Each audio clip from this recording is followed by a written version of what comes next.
Jaya TV நேயர்களுக்கு வணக்கம். ஹட்சன் கர்ட்ஸ் வழங்கும் அறுசுவை இது தனி சுவை உங்களோட நிகழ்ச்சிங்க. இப்போ இந்த நிகழ்ச்சியில் நம்ம பார்க்க போகிறது 2 சைட் டிஷ். பொதுவாக இட்லிக்கு தோசைக்கெல்லாம் என்ன சொல்லுவோம், சாம்பார் சட்னி விதவிதமாக சட்னிலாம் அரைப்போம், என்னென்ன விதவிதமாக எல்லாம் செய்வோம். சாம்பாரில் கொஞ்சம் விதவிதமாக செய்வோம். பட் இன்றைக்கி பார்த்திங்கன்னா இது ஒரு செட்டிநாடு ஸ்பெஷல். ஆனால் அதில் ஒரு சின்ன ட்விஸ்ட் கொடுத்து நான் கொஞ்சம் டிஷ்ஷை மாற்றி செய்கிறேன். இப்போ இது பார்த்திங்கன்னா கிட்டத்தட்ட குருமா ஸ்டைலில், ஆனால் ரொம்ப நல்ல ஒரு மெத்துன்னு இருக்கிற இந்த இட்லிக்கும் தோசைக்கும் இந்த சைட் டிஷ் பார்த்திங்கன்னா அவ்வளோ ஒரு நல்ல பாந்தமாக பொருத்தமாக இருக்கும். அதை தொட்டு சாப்பிட்டோம் அப்படின்னா நம்ம 4 இட்லி சாப்பிட்றவங்க 6 இட்லி சாப்பிட்லாங்க, அப்படி நல்லாயிருக்கும். அடுத்தது அதே மாதிரி ஒரு சட்னி வெரைட்டி, இதுவும் பார்த்திங்கன்னா ரொம்ப நல்லாயிருக்கும். அதாவது என்ன இப்போ நல்லாயிருக்குன்னு சொல்கிறேன்னு யோசிக்கிறீங்களா? செஞ்சு பார்த்து சாப்பிட்டு பார்த்தா தானே உங்களுக்கு தெரியும். முதல்ல இது 2 என்னங்கிறத சொல்லிடுறேன். பார்த்திங்கன்னா வெங்காயக்கோஸ் அப்படின்னு சொல்லுவாங்க செட்டிநாடு பக்கம். அந்த வெங்காயக்கோஸ் தான் இப்போ நம்ம பார்க்க போகிறோம். அடுத்தது உளுத்தம்பருப்பு சட்னி. உளுத்தம்பருப்பு சட்னி கொஞ்சம் வித்தியாசமாக. இது 2மே டேஸ்ட் ரொம்ப நல்லாயிருக்கும். முதல்ல நம்ம பார்க்க போகிறது வெங்காயக்கோஸ். இப்போ அந்த வெங்காயக்கோஸ்க்கு என்னென்ன தேவைங்கிறத பார்க்கலாம். அதுக்கப்புறம் அதை எப்படி செய்கிறதுங்கிறத பார்க்கலாம். வெங்காயம் 5, பூண்டு 8 பற்கள், நன்கு பழுத்த தக்காளி 3, உப்பு தேவையான அளவு, கருவேப்பிலை சிறிதளவு, அரைத்து பால் எடுக்க, தேங்காய் துருவல் 1/2 கப், கசகசா 1 டேபிள்.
இதில் மசாலான்னு பார்த்திங்கன்னா அது சோம்பு தான்.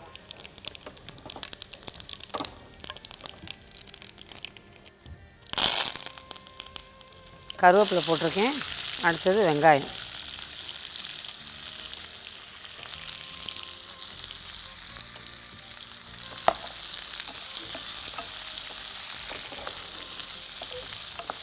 இந்த வெங்காயம் வதங்கும் போது பூண்டையும் அதோடு சேர்த்துருவோம். இந்த பூண்டும் வெங்காயம் காம்பினேஷன் நல்லாயிருக்கும். பூண்டு என்னன்னு கேட்டிங்கன்னா ஹார்ட்டுக்கு ரொம்ப நல்லதும்பாங்க. இன்றைக்கி நான் போட்டிருக்கிறது மலை பூண்டு, ஆனாலும் இந்த சாதாரண நாட்டு பூண்டு இருக்கு இல்லையா, அதை உரிக்க முடிஞ்சால் அது கொஞ்சம் பொடி பூண்டாக இருக்கும், எல்லாேருக்கும் தெரியும். அதை உரிக்க முடிஞ்சால் அதை உரித்து நிறைய சேர்த்துக்கிட்டிங்க அப்படின்னா அது அவ்வளோ நல்லது. இந்த மலை பூண்டை விட கூட இந்த மலை பூண்டு அப்படின்னா இப்போ நமக்கு கிடைக்கிறது சைனா பூண்டுன்னு சொல்லி பரவலாக அது சொல்கிறாங்க. அது எதனால் அந்த பேர் வந்ததுங்கிறது தெரியாது. சைனாலேருந்து விளைஞ்சி வந்ததா இல்லை சோர்ஸ் சைனாவாங்கிறது தெரியல. பட் ஆனால் அந்த நம்ம சாதாரணமாக கிடைக்கிற மலைப்பூண்டு ரொம்ப வித்தியாசம். அதாவது நீலகிரியில் கிடைக்கிறது, கொடைக்கானல் பக்கம் மலைப்பகுதியில் கிடைக்கிறதுலாம் பார்த்திங்கன்னா ரொம்ப மருத்துவ குணம் உள்ளது. ஆனால் நம்ம பயன்படுத்துகிற இந்த சைனீஸ் பூண்டு சைனா பூண்டு வாசனை நல்லாயிருக்கும். இந்த நாட்டு பூண்டை விட வாசனை கம்மியாக தான் இருக்கும். மருத்துவ குணம்னு பார்த்திங்கன்னா கொஞ்சம் கம்மி தான். பட் நமக்கு என்னென்னா அதை உரிக்கிறதுக்கு சௌகரியமாக இருக்குங்கிறதுனால இப்போ நிறைய பேர் அதை தான் வாங்கி உரித்து பண்ணுறோம். ஆனால் இந்த நாட்டு பூண்டு உரித்து பண்ணும்போது அதனோட குணமும் சரி மணமும் சரி ரொம்ப அலாதியாக இருக்கும். இப்போ அந்த வெங்காயமும் பூண்டும் வதங்குது. அதில்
வச்சுட்டேன் தண்ணியோட.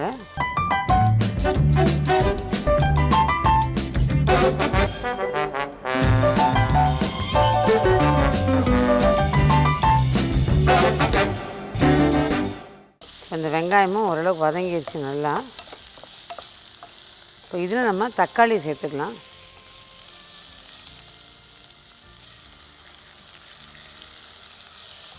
இதுக்கு தக்காளி பார்த்திங்கன்னா கொஞ்சம் கம்மியாக கொடுத்துருக்கேன். ஏன்னா நம்ம தேங்காய் முந்திரி கசகசா அரைச்சி பாலை சேர்க்க போகிறோம்.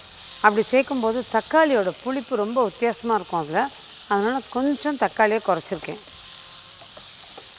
இப்போ இந்த தேங்காய் பால், அதாவது தேங்காய் முந்திரி கசகசாவை பாலாக எடுத்து கொண்டு வந்து வச்சுருக்கோம். இப்போ இந்த அரைச்ச பேஸ்ட் அதை சேர்த்துடலாம். அதாவது நல்லா கலந்து வச்சுருக்க பேஸ்ட்டு, மிளகாத்தூள் பேஸ்ட்டு.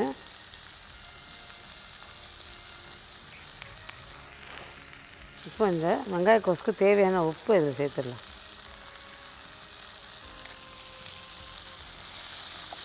இப்போது நேயர்கள்கிட்ட நம்ம செய்யும்போது நீங்கள் யோசிக்கலாம், ஏன் அந்த முந்திரி கசகசாவை அப்படியே அரைச்சி சேர்க்கக்கூடாது இவங்க?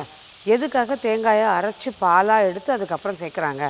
ரெண்டும் ஒரே பொருள் தானே, அப்போ ஏன் டேஸ்ட்டு வந்து வித்தியாசப்படும்? எல்லா பொருளும் ஒரே மாதிரி தானே. ஒன்று அரைக்கலாம், இல்லைன்னா நீங்கள் பால் எடுக்கிறீங்க, ஏன் மெனக்கெட்டு பால் எடுக்கணும்? அதை விட அரைச்சியை ஊற்றிட்டா கூட அந்த டேஸ்ட் தானே வரப்போகுது, அதே பொருள் தானே அப்படின்னு கேட்குறது தெரியுது. இதில் என்னென்னா, நீங்கள் எப்போவுமே ஒரு விஷயத்தை பண்ணும்போது ஒவ்வொன்றும் ஒவ்வொரு டேஸ்ட் கொடுக்கும். நீங்கள் அரைச்சி அப்படியே நல்லா நைஸாக அரைச்சி அதை சேர்க்கும்போது அதுக்கு ஒரு டேஸ்ட்டும், இதை பாலாக எடுத்து நம்ம சேர்க்கும்போது அதுக்கு ஒரு டேஸ்ட்டும் நிச்சயமாக வித்தியாசப்படும். ஸோ யோசிக்கலாம், அதே கசகசா முந்திரி, ஆனால் ஏன் இப்படி வந்து வித்தியாசப்படும்? நிச்சயமாக அது வித்தியாசப்படும். ஏன்னா நம்ம செய்முறையில் அது கட்டாயம் மாறுபடும். அதே மாதிரி நான் நிறைய நிகழ்ச்சியில் சொல்லியிருக்கேன், பூண்டை நீங்கள் நசுக்கிட்டு எண்ணெயில் போட்டால் ஒரு வாசனையும், நறுக்கிட்டு எண்ணெயில் போட்டால் ஒரு வாசனையும், அதே சமயம் உரிச்சிட்டு எண்ணெயில் போட்டால் ஒரு வாசனை, சும்மா அப்படியே உரித்து முழுசாக போட்டிங்கன்னா ஒரு வாசனை. ஸோ நசுக்கியோ தட்டியோ அரைச்சோ எல்லாமே வித்தியாசப்படும், ஆனால் பொருள் என்னவோ ஒன்று தான். அந்த மாதிரி தான் இதுவும். நீங்கள் பாலாக எடுத்து பண்ணும்போது ரொம்ப நல்லாயிருக்கும் அந்த டேஸ்ட்டு. நம்ம என்ன பண்ணலாம், இந்த அரைச்சி பால் எடுத்து வச்சுருக்கோம் இல்லையா, தேங்காய் முந்திரி கசகசா, இது அப்படியே இதோடு அதை சேர்த்துருவோம்.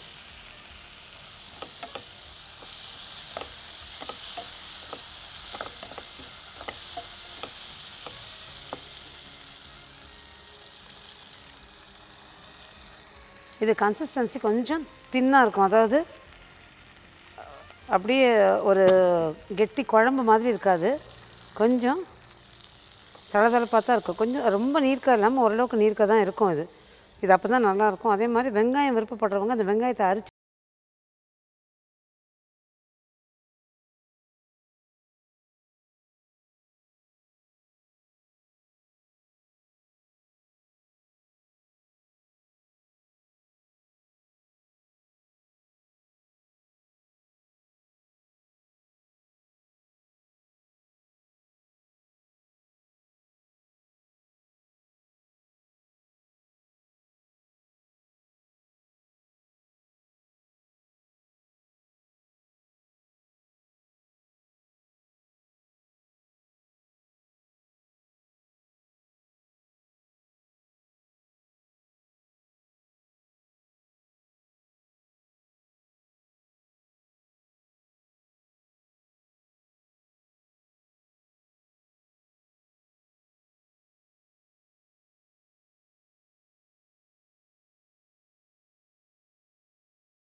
வாசனை நல்லா பிடிக்கும்னு நினைக்கிறவங்க நீங்கள் இதில் கூட கொஞ்சம் போட்டு வறுத்துக்கலாம்.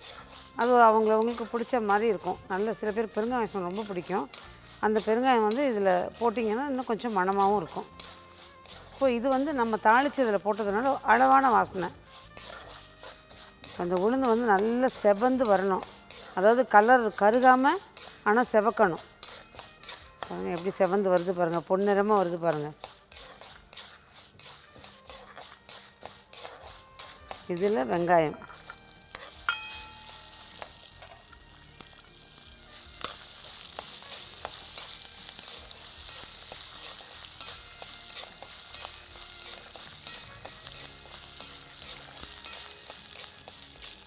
வெங்காயத்தில் ஒரு சிட்டிகை உப்பு.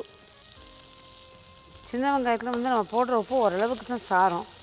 அதனால் கூட கொஞ்சம் போட்டோம்னா நல்லா அந்த தண்ணி விட்டுக்கிட்டு நல்லா வதங்கி கொடுக்கும் சீக்கிரம்.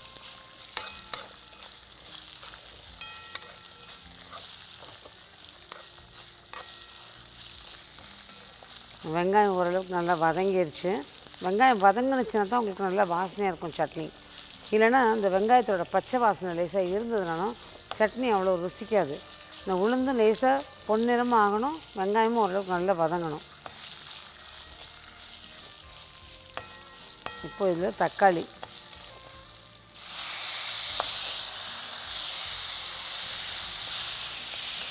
ஒரே ஒரு சொலை புளி. இதுக்கு புளி நிறைய செலவாகாது. காரணம் இந்த தக்காளியில் இருக்க புளிப்பே இந்த இதுக்கு சட்னிக்கு போதுமானது. இப்போ இதில் உப்பு போட்டிருக்கேன். அடுத்தது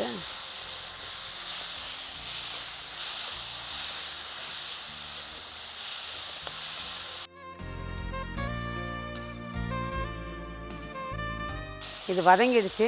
நான் ஆஃப் பண்ணிவிட்டு கொஞ்ச நேரம் ஆற வைக்கிறேன். ஆறுனதுக்கப்புறம் அரைச்சி நம்ம இந்த தாளிச்சிருக்க கலவையோடு அதை கலந்துக்கலாம்.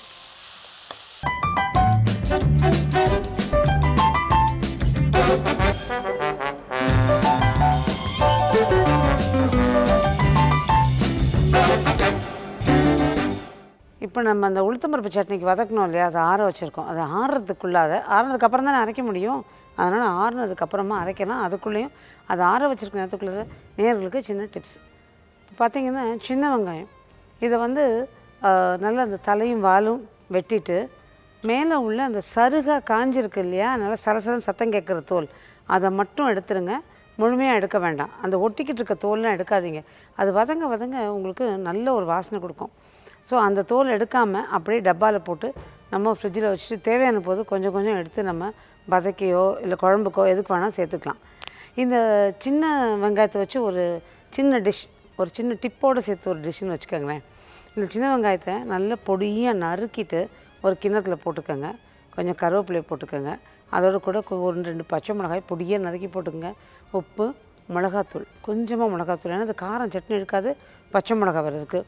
எல்லாத்தையும் கையில் நல்லா கசக்கி விட்டுடுங்க. இந்த கசக்கி விட்டதை உங்களுக்கு தயிர் சாதத்துக்கோ எதுக்கோ தொட்டுங்க. அது நேரம் ஆக கொஞ்சம் தண்ணி வேறு விடும். இதை வந்து தயிர் சாதத்துக்கு தொட்டுக்கிட்டாலும் சரி, சாம்பார் சாதத்துக்கு தொட்டுக்கிட்டாலும் சரி, இந்த வெங்காய வாசனை பிடிச்சவங்களுக்கு இது அபரிதமாக பிடிக்கும். அவ்வளோ நல்லாயிருக்கும். இதை அப்படியே நம்ம வந்து தயிர் சாதத்துக்கு அதுக்கு தொட்டுக்கிறோம். சரி, இது அப்படியே மீந்து போச்சு, என்ன பண்ணலாம்? இருக்கவே இருக்குங்க பொரி அல்லது பொரிச்ச அவல், இது எல்லாத்தையும் ஏதோ கொஞ்சம் போட்டு கொஞ்சம் நல்லா கலந்துட்டு அப்படியே எடுத்து பரிமாறிங்கன்னா கருமுறோட கூடவே இந்த வெங்காய வாசனை நல்லாயிருக்கும். ஸோ அந்த மாதிரியும் பண்ணிக்கலாம். அப்புறம் நம்ம பொதுவாக ஓட்ஸ் காய்ச்சி நான் நிறைய பேர்கிட்ட கேள்விப்பட்டிருக்கோம். ஓட்ஸ் காய்ச்சும் போது அவங்க என்ன பண்ணுவாங்க, ஓட்ஸ் கஞ்சியில் பாலும் சர்க்கரையும் போட்டு குடிப்பாங்க. இன்றைக்கி நான் சொல்கிறேன், இந்த சின்ன பக்குவத்தில் பண்ணி பாருங்களேன். ஓட்ஸை நல்லா காய்ச்சி ஆற வச்சுடுங்க. அதில் கொஞ்சம் தயிரும் கொஞ்சம் உப்பும் தேவையான அளவு தண்ணியும் போட்டு மிக்சியில் ஒரு சுற்றிடுங்க. அதுக்கப்புறம் இந்த சின்ன வெங்காயத்தை பொடியாக நறுக்கி அதில் போட்டுருங்க. ஆனால் இந்த மாதிரி நம்ம வதக்காமல் பச்சையாக சேர்க்கும்போது கொஞ்சம் அந்த மேல் தோலை வந்து ரொம்ப வாயில் அப்படி இலையிலே ஒட்டும். அதனால் அந்த தோலை எடுத்துருங்க. அப்போ பொடியாக நறுக்கிட்டு இந்த ஓட்ஸில் அந்த வெங்காயத்தை போட்டு அதையும் சேர்த்து ஒரு சுற்றிட்டு கொஞ்சம் தண்ணியாக ஒரு சாம்பார் பதத்தில் அதை வச்சு ஒரு காலையில் 1.5 கப்போ குடிச்சு பாருங்களேன். அன்றைக்கி முழுக்க தெம்பாக இருக்கும், பசி நல்லா தாங்கும், ரொம்ப நல்லாயிருக்கும். அது இந்த டிஃபனுக்கும் அதாவது காலையில் பிரேக்ஃபாஸ்ட்டுக்கும் காஃபிக்கும் இடையில நம்ம சாப்பிட்ற ஒரு நல்ல இதுவாக இருக்கும். அதாவது சில பேருக்கு வந்து ஒரு 8 மணி வாக்கில் பசிக்கும். டிஃபன் வந்து 9-9:30 சாப்பிடுவாங்க. அந்த பிரேக்ஃபாஸ்ட் 9-9:30 சாப்பிட்றதுக்குள்ளார காலைல 6 மணிக்கு காஃபி குடிச்சது இல்லையா, பசி இருக்கும். அந்த நேரத்தில் இந்த ஓட்ஸ் ஒரு கப்பு குடிச்சிங்கன்னா கூட, ஓரளவுக்கு கொஞ்சம் தண்ணியாக வச்சு 1 கப் குடிச்சிங்கன்னா கூட ரொம்ப டேஸ்டியாக இருக்கும். பால் தான் போடணும், சக்கரை தான் போடணும் அவசியம் கிடையாதுங்க. மோரும் உப்பும் சேர்த்து கூட சின்ன வெங்காயம் சேர்த்து கூட குடிச்சு பாருங்கள், நல்லாயிருக்கும். இப்போ இந்த வெங்காயக்கோஸ் சொன்னேன் இல்லையா, விளையாட்டை செட்டிநாடு பக்கம்லாம் சும்மா குழம்பு வை அப்படிம்பாங்க. இந்த சும்மா குழம்புனா என்ன அப்படின்னு பார்த்தீங்கன்னா, வீட்டில் எல்லாம் பெரியவங்களும் குழந்தைங்க இவங்களெல்லாம் சாப்பிட வச்சதுக்கப்புறமா வீட்டில் இருக்கிற பெண்களுக்கு வந்து தொட்டுக்கிறதுக்கு எதுவும் இருக்காது. ஏன்னா கொஞ்சம் டேஸ்டியாக வச்சிட்டாங்கன்னு எல்லோரும் முடிச்சிடுவாங்க. இவங்க பின்னாடி போகும்போது ஒரு மிளகா பொடியோ இல்லை பூண்டை கொஞ்சம் நச்சு போட்டு கொஞ்சம் உப்பும் மிளகாத்தூளும் போட்டு கலந்து எண்ணெய் விட்டு அதையும் இப்படி தான் தொட்டுக்க முடியும். அந்த மாதிரி நேரங்களில் வைக்கிறது தான் இந்த சும்மா குழம்பு.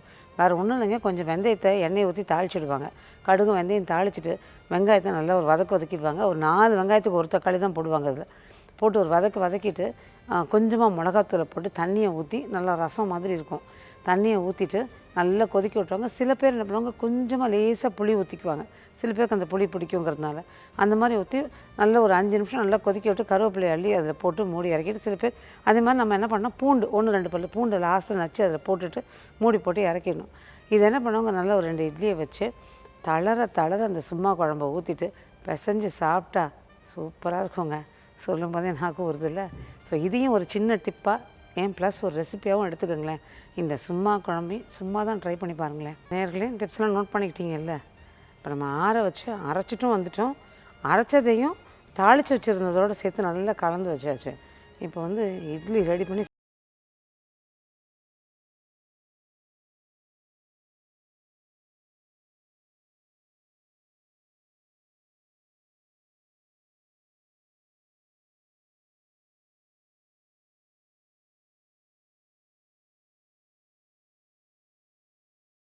இன்றைக்கி பார்த்த இந்த 2 சைட் டிஷ்ஷும், அதாவது இட்லி தோசைக்கான சைட் டிஷ் வெங்காயக்கோஸ் உளுத்தம்பருப்பு சட்னி, இது 2த்துக்கும் முதல்ல ஒரு சின்ன ரீகேப்.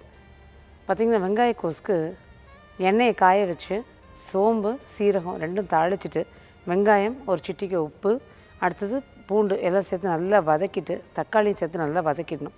கரைச்சி வச்சுருக்க மிளகாத்தூளையும் போட்டு நல்லா வதக்கிட்டு பச்சை வாசனை போனதும் கசகசா கலவையிலேருந்து எடுத்த பாலையும் அதோடு ஊற்றி தேவையான தண்ணியும் ஊற்றி நல்லா ஒரு 2 கொதிச்ச உடனே இறக்கணும் அப்படின்னா வெங்காயக்கோஸ் ரெடி. இப்போ உளுத்தம்பருப்பு சட்னிக்கு கடாயை காய வச்சு எண்ணெய் கொஞ்சம் ஊற்றி அதில் கடுகு உளுந்து பெருங்காயம் கருவேப்பிலை தாளித்து ஒரு கிண்ணத்தில் சேர்த்து வச்சுக்கோங்க.